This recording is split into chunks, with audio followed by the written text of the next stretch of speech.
সে যখন দেয়ালে পিঠ থেকে যায়, যখন আমাদের নির্দিষ্ট চাওয়া পূরণ করা ছাড়া আর বিকল্প কোনো পথ সামনে খোলা থাকে না, এই ধরনের পরিস্থিতিতে আল্লাহ রাব্বুল আলামিনের কাছে আমাদের মনের একান্ত কামনা বাসনাগুলোকে পূরণ করবার জন্য একটি বিশেষ পথ বাতলেছেন আমাদেরকে প্রিয় নবী সাল্লাল্লাহু আলাইহি ওয়াসাল্লাম, আর সেটি হলো ইসমে আযম। ইসমে আযম মানে হলো মহান নাম। আল্লাহ রাব্বুল আলামিনের এই ইসমে আযম তথা মহান নামের মাধ্যমে কোনো কিছু চাওয়া হলে তিনি সেটা পূরণ করেন।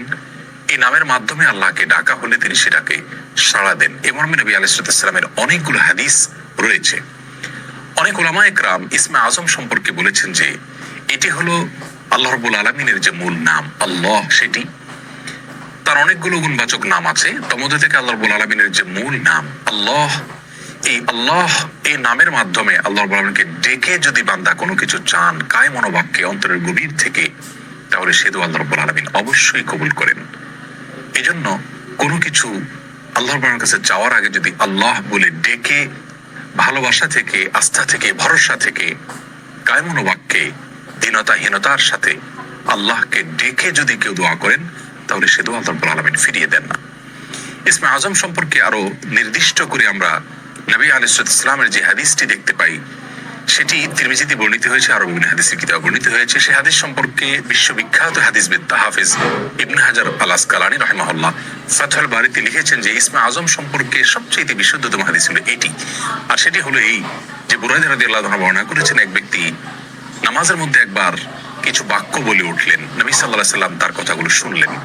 তিনি বলে উঠলেন, আল্লাহুম্মা ইন্নী আসআলুকা বিআন্নী আশহাদু আন্নাকা আনতাল্লাহ লা ইলাহা ইল্লা আনত আল আহাদুস সামাদ আল্লাযী লাম ইয়ালিদ ওয়া লাম ইউলাদ ওয়া লাম ইয়াকুল লাহু কুফুয়ান আহাদ।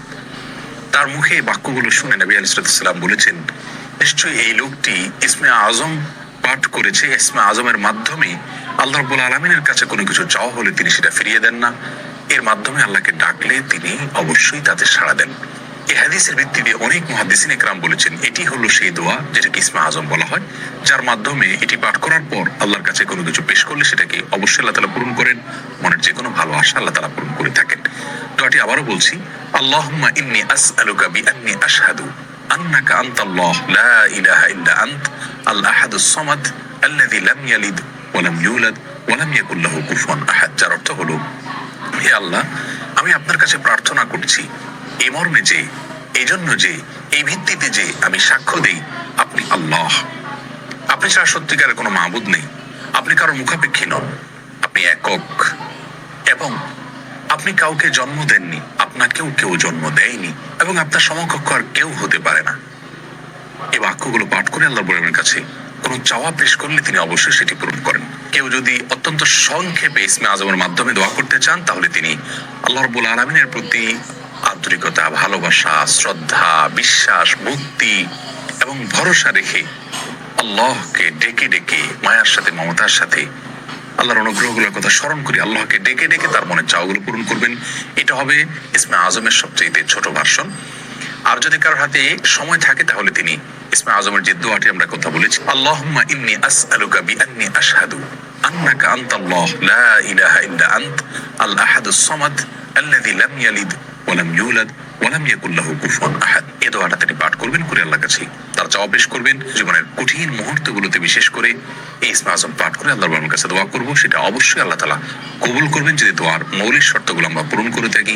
হালাল বক্ষণ করা, কায় মনোবাক্যে দোয়া করা এবং দোয়ার ক্ষেত্রে আন্তরিকতা এবং ঐকান্তিকতা থাকা, এই বিষয়গুলোকে যদি খেয়াল করে আমরা দোয়া করি, ইনশাআল্লাহ বিইذনিল্লাহ আল্লাহ তাআলা আমাদের সে দোয়া পূরণ করবেন। কোনো কারণে সে দোয়া যদি পূরণ হতে আমরা না দেখি, তাহলে সন্দেহাতীত ভাবে আমাদের বিশ্বাস রাখতে হবে এটা পূরণ এই মুহূর্তে না হওয়ার মাঝে আমাদের জন্য কল্যাণ নিহিত আছে। আল্লাহ তাআলা এর বিনিময়ে আমাদেরকে আখিরাতে দিবেন। এছাড়াও দোয়া ইউনূসের মাধ্যমে লা ইলাহা ইল্লা আনতা সুবহানাকা ইন্নী কুনতু মিনাজ জালিমিন, এটা পাঠ করেও যদি কেউ দোয়া করেন, তার মাধ্যমে আল্লাহ বড় দোয়া কবুল করেন। এবং হাদিস বর্ণিত হয়েছে, আল্লাহ তাআলা আমাদের সবাইকে ইসমে আযমের মাধ্যমে আল্লাহর কাছে